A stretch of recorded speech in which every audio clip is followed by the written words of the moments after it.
बोलिए वृंदावन बिहारी लाल की जय। पहले जो गुरुकुल हुआ करता था वह जंगल में हुआ करता था। हमारे भगवान राम भी वशिष्ठ मुनि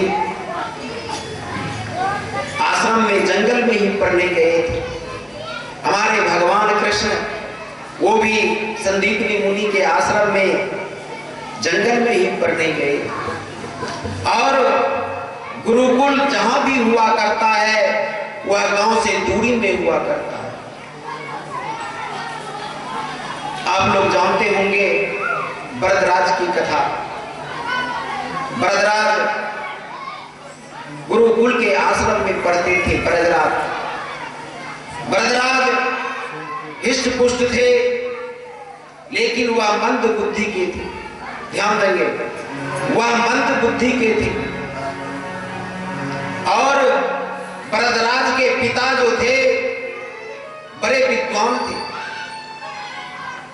और उनके पिता ने अपने पुत्र के लिए गुरुकुल चुना। उन्होंने गुरु के आश्रम में नाम लिखाए कि मेरा बेटा भी पढ़े लिखे और आगे बड़े विद्वान बने। भरद्वाज गुरुकुल में पढ़ते थे लेकिन वह मंद बुद्धि का था। गुरुजी उसे पढ़ाते थे लेकिन वह ध्यान नहीं देता था। भरद्वाज खेलने में, कूदने में, खाने में और सोने में ही लगा देता था। भरद्वाज के जितने भी सहपाठी थे, जैसे 1 क्लास हुआ, 2 क्लास हुआ, 5 क्लास हुआ, तो भरद्वाज पहले क्लास से ही शुरू किया और उनके जितने सहपाठी थे सभी उसके साथ में पढ़ते थे। लेकिन भरद्वाज जो था मंद बुद्धि का था।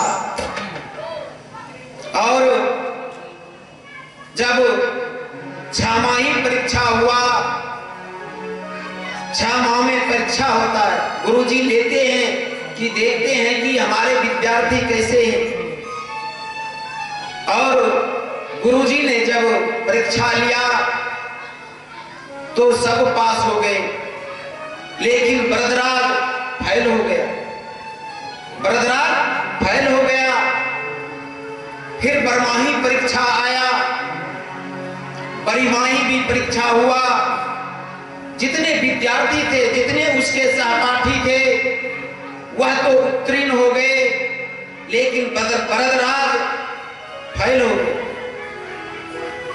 अब जितने उनके सहपाठी थे वह तो आगे क्लास में चले गए लेकिन भरद्वाज जो था उसी क्लास में रह गया।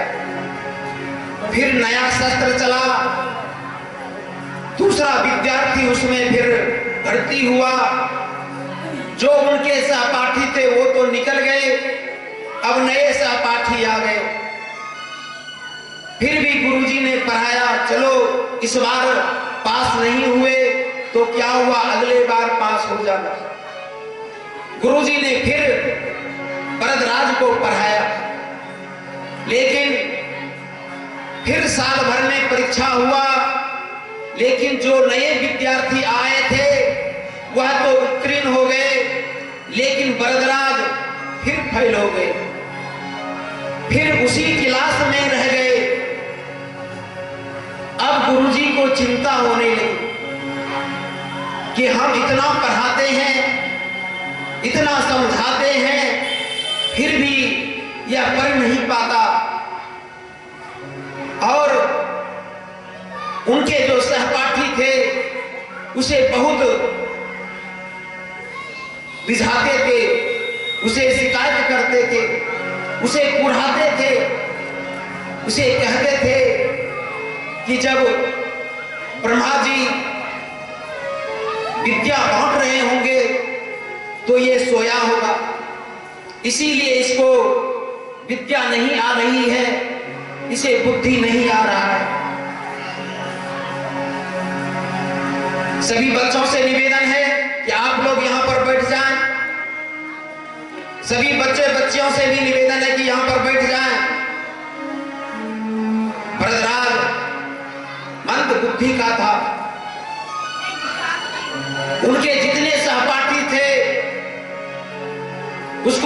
समझाते थे, चिढ़ाते थे कि जब प्रहलाद जी विद्या बांट रहे होंगे तो यह सोया होगा, इसीलिए इसे विद्या नहीं हो रहा है। लेकिन वरदराज इतने सरल थे, उन्हें किसी बात पर कोई बात का दुख नहीं होता था। जो विद्यार्थी जो कह दे उसे कोई फर्क नहीं, वह सीधे अपने खेलने में, खाने में लगा रहता। जब तीसरे सत्र के विद्यार्थी आए, नए विद्यार्थी फिर आए, गुरुजी ने सोचा कि लगता है कि इसे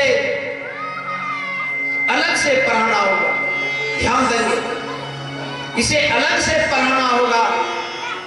हम जब 100 विद्यार्थी के बीच में बच्चे को पढ़ाते हैं तो कोई विद्यार्थी समझ पाता है, कोई नहीं समझ पाता है।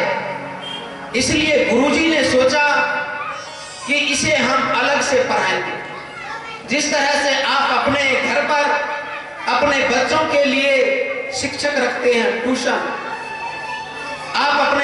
आपके 2 बच्चे हैं तो आप 2 बच्चे के लिए ही आप एक शिक्षक रखते हैं, द्वार पर आकर पढ़ाए और हमारा बच्चा आगे बढ़े। और गुरुदेव ने उसे अलग से पढ़ाना शुरू किया। जब क्लास में पढ़ाते थे, जैसे 100 विद्यार्थी हैं वो तो पढ़ाते ही थे, लेकिन गुरुजी ने अलग से उसे एकांत में ले जा करके पढ़ाते थे अकेले, ताकि यह उत्तीर्ण हो जाए, इसे विद्या हासिल हो जाए।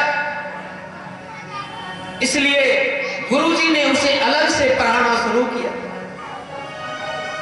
फिर साल भर उन्हें अलग से पढ़ाए,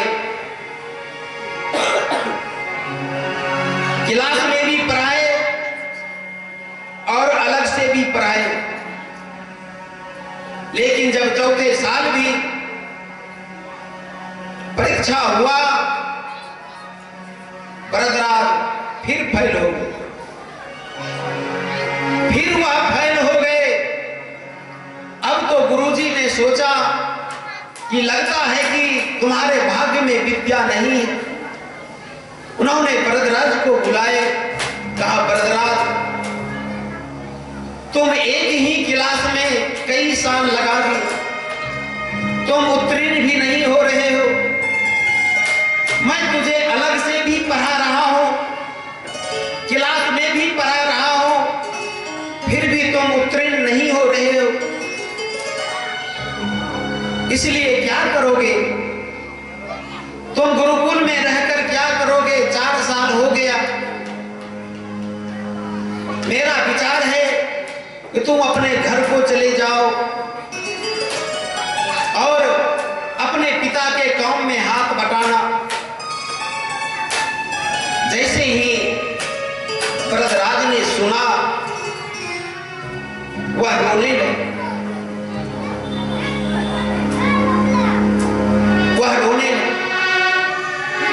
हमारे यहाँ भी जितने विद्यालय हैं वह गांव से बाहर ही हैं। जैसे खरीद ही ले लीजिए, गांव से बाहर है। हमारे तुलसीपुर ले लीजिए, गांव से बाहर है।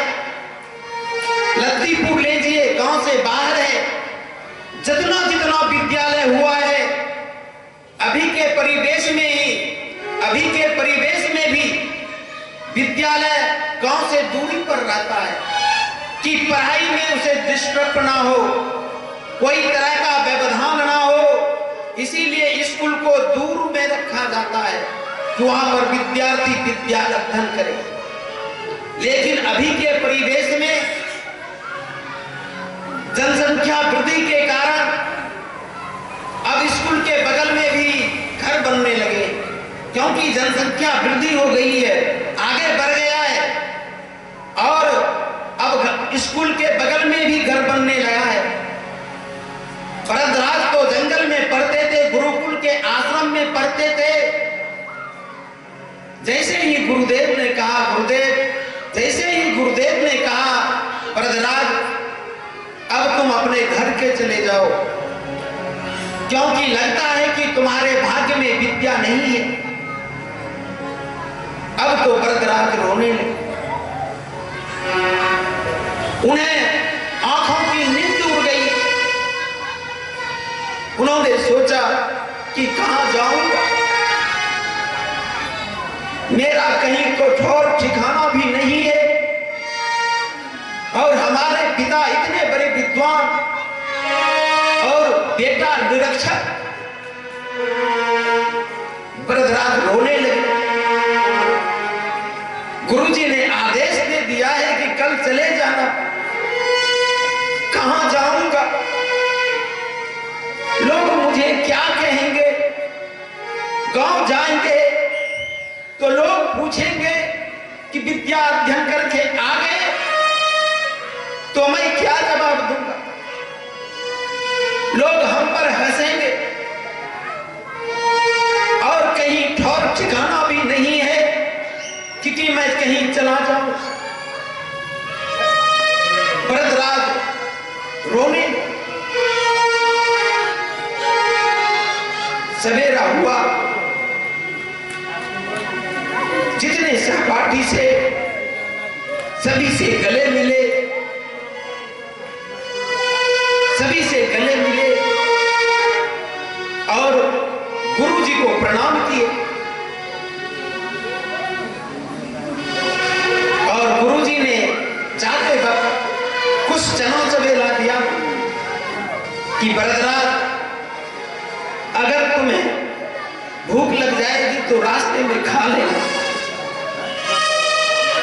वरदराज भारी मन से एक एक पग जो था पहाड़ जैसा लगता, घर की ओर जो बढ़ रहा था एक एक पग भारी जैसा लगता था, पहाड़ जैसा लगता था। कहां जाऊंगा, क्या लोग कहेंगे, यही सोचते हुए वो जा रहे। हमारे पिता क्या सोचेंगे, समाज के लोग क्या सोचेंगे, यही उधेर बुन में वो एक एक पग भारी जैसा आगे बढ़ रहा था। उसका पग आगे ही नहीं बढ़ रहा। कहां जाऊं, क्या करूं? वरदराज धीरे धीरे जा रहे थे। 12 बज गए। जंगल की राह में एक कुआं था, और जैसे ही कुएं को देखा, वरदराज ने सोचा कि चलो गुरुजी ने चना चबेला दिया है, भूख भी लग गया है, खा लेते। और जैसे ही वो कुएं के डगर पर गया, उसके हाथ पांव फूल गए। जो कुएं की डगर था पत्थर का डगर था, और वह कोमल रस्सी से जो खींचता था पानी, उस पत्थर पर उस रस्सी ने अपना गड्ढा बना दिया था। पत्थर पर कोमल रस्सी खींचने के बाद खींचते खींचते कठोर पत्थर को भी खींच दिया था। जैसे ही वरदराज ने देखा कि यह कोमल रस्सी इस कठोर पत्थर को खींच सकता है, तो क्या मैं पढ़ूंगा, मैं मेहनत करूंगा, तो मैं क्या आगे नहीं बढ़ पाऊंगा? उसके दिमाग में एक बिजली जैसी क्रांति करत करत अभ्यास के जन्मती होत सुजान, रसरी आवत जागते सिल पर परत निशान। जैसे उन्होंने देखा कि यह कोमल रस्सी बार बार घिसने के बाद वह अपना जगह बना लेता है, कठोर पत्थर को भी घिसकर गड्ढा बना देता है। क्या मैं पढ़ूंगा तो मुझे विद्या नहीं आएगी, हमें विद्या नहीं आएगी? और उन्होंने यह भी कुएं की डगर पर जो घरे का घड़ा है, मिट्टी का घड़ा है, वह मिट्टी का घड़ा जब पानी जब भरते थे तो वह कोमल घड़ा अपना जगह बना लिया था। यह घड़ा जरा सा ठोकर मारने के बाद फूट जाएगा, लेकिन उस कोमल घड़े ने भी अपना जगह कुएं पर बना लिया था। भरद्वाज के ने जल को निकाला और जो चना चबेला दिया था गुरुजी ने, उसे खाया और पानी पी करके उन्होंने दृढ़ निश्चय किया, जब कोमल रस्सी पत्थर को गड्ढा बना सकता है, जब मिट्टी का घड़ा जरा सा ठोकर मारने पर फूट जाता है, उन्होंने पत्थर पर अपना निशान बना लेता है, तो क्या मैं पढ़ूंगा तो मुझे विद्या नहीं आएगी? उसी समय में उन्होंने दृढ़ संकल्प लिया कि मैं पढ़ूंगा, जीतोड़ मेहनत करूंगा, मैं आगे बढ़ूंगा। भरद्वाज ने संकल्प लिया और वहां से वो वापस चले गए। अब वैसा भरद्वाज नहीं था जो कि उसको एक एक पग आगे बढ़ने में पहाड़ जैसा लगता था, लेकिन वही भरद्वाज जब रिटर्न हुआ तो एक डेग का 3 डेग बनाते थे। कब मैं गुरु के पास जाऊं और अभी से ही विद्या अध्ययन शुरू कर दूं। भरद्वाज संध्या होते होते गुरु जी के पास पहुंचे, गुरु जी को प्रणाम किए। सारे उनके सहपाठी देखकर आश्चर्य हो रहे हैं कि वे वापस आ गए थे। गुरु जी को प्रणाम किए। गुरु जी ने कहा, भरद्वाज क्या घर नहीं गए? भरद्वाज ने कहा, गुरु जी घर तो गया था, लेकिन आधे रास्ते से वापस आ गया। गुरु जी मैं आपको वचन देता हूं, आज जो भी आप पढ़ाएंगे, जब तक मैं याद करके आपको नहीं सुनाऊंगा तब तक मैं भोजन नहीं करूंगा, ना सोऊंगा ना खेलूंगा। जैसे ही भरद्वाज ने कहा, गुरुजी की आंखों भरा रोने लगे। गुरुजी ने कहा, भरद्वाज अगर तुम ऐसा कर पाओ तो मुझे बड़ी प्रसन्नता हो, प्रसन्न हो, अगर तुम करके दिखा दो। भरद्वाज ने कहा, गुरुजी अब एक भी शिकायत का मौका नहीं दूं। और गुरुजी उसे पढ़ाने लगे। भरद्वाज को जो भी टास्क देते थे, जो भी हिसाब देते थे, वह जब तक याद करके गुरुजी को नहीं सुनाते थे तब तक वह सोते नहीं थे, ना खाते थे। और इतना कड़ी मेहनत की, ना खाने का ठिकाना ना सोने का ठिकाना, और उन्होंने जी तोड़ मेहनत की और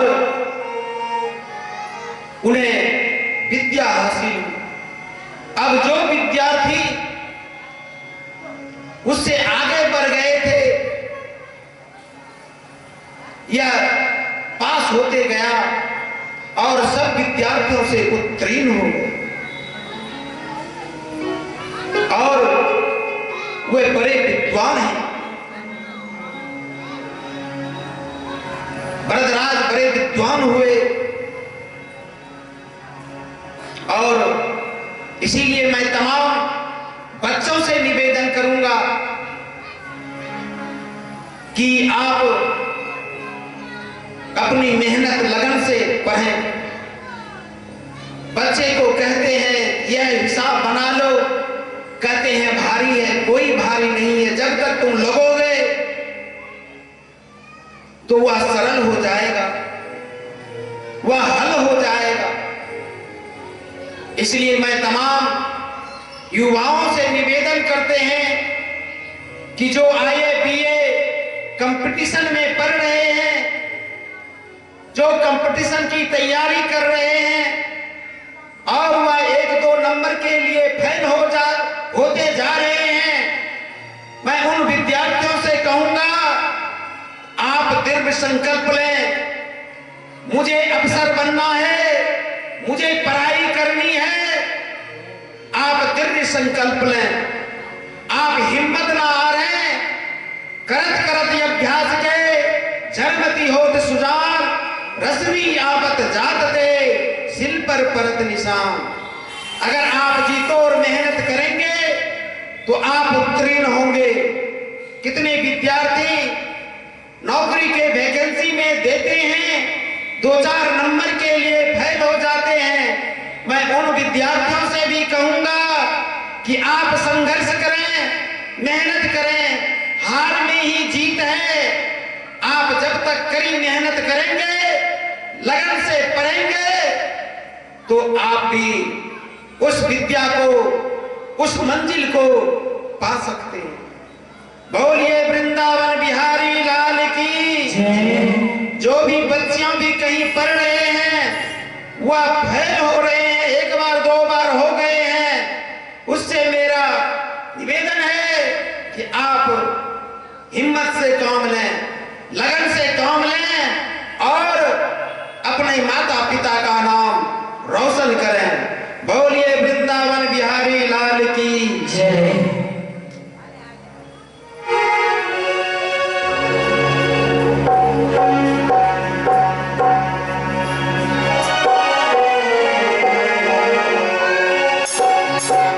कभी राम बन के, कभी श्याम बन के चली आना, प्रभु जी चली आना। कभी राम बन के, कभी श्याम बन के चले आना, प्रभु जी चले आना। कभी राम बन के, कभी श्याम बन के चले आना, प्रभु जी चले आना। कभी राम बन के, कभी श्याम बन के चले आना, प्रभु जी चले आना। तुम राम के रूप में आना, तुम राम के रूप में आना, तुम राम के रूप में आना, तुम राम के रूप में आना।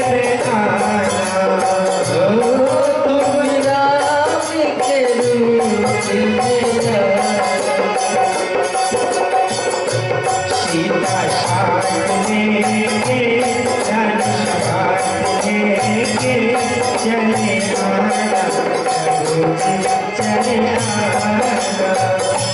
सीता साथ लेके, धनुष हाथ लेके चले आना, प्रभु जी चले आना।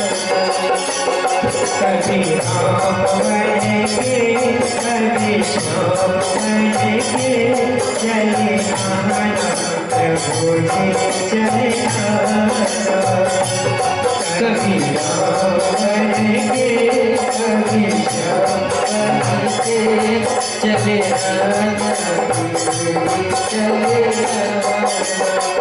हो तुम श्याम के रूप में आना, तुम श्याम के रूप में आना, हो तुम श्याम के रूप में आना, हो तुम श्याम के रूप में आना। राधा साथ लेके, मुरली हाथ लेके चले आना, प्रभु जी चले आना। राधा साथ लेके, मुरली हाथ लेके चले आना चले आना कभी राम बनेंगे कभी श्याम बनेंगे चले आना चले आना कभी राम बनेंगे कभी श्याम बनेंगे चले आना चले आना हो तुम शिव के रूप में आना हो तुम शिव के रूप में आना हो तुम शिव के रूप में आना हो तुम शिव के रूप में आना गौरा हाथ लेके चले आना चले आना गौरा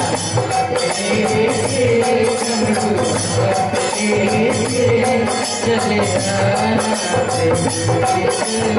आना कभी राम बनेंगे कभी श्याम बनेंगे चले आना प्रभु जी चले आना कभी राम बनेंगे कभी श्याम बनेंगे चले आना चले आना हो तुम्हें गणपति रूप में आना हो तुम्हें गणपति रूप में आना हो तुम्हें गणपति रूप में आना हो तुम्हें गणपति रूप में आना रिद्धि साथ लेके सिद्धि साथ लेके चले आना प्रभु जी